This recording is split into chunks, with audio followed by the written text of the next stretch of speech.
Welcome to back. এই লিয়া, তুই স্কুল কেন আসছিস না? এই জঙ্গলিটাকে নিয়ে পারা যায় না। এই জঙ্গলি তুই আমার পাশে বসবি না, আমার ইগোতে ব্যথা হয়। আচ্ছা, এই ব্যাপার। আহা শোনা গো, আমার ব্যথা পেলা। আমাকে তো কিছু একটা ব্যবস্থা করতেই হয়। তুমি কি নিজেকে বিশ্ব সুন্দরী মনে করো? তোমার আজকে ব্যবস্থা নিচ্ছি। তাই বুঝি, দেখি তুমি কি করতে পারো। আজকের ক্লাসটা শেষ হয়ে যাক, তারপরে দেখবা। একবার শুধু বাইরে এসো। আরে এই ফুলগুলো কার জন্য? আরে লিয়া দাঁড়াও, তোমার সঙ্গে আমার কিছু কথা আছে। আরে এই মেয়ে করে কি?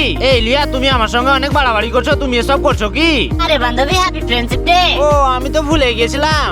আরে লিয়া, তুমি এরকম আমার সঙ্গে নাও করলেও পারতা। তোমার সঙ্গে এরকমটাই হওয়া উচিত। তোমার যে ড্রেস আপ, তোমাকে কেউ পছন্দ করবে না। আরে লিয়া, তুমি রাগ কেন করছো? এটা তো আমারই।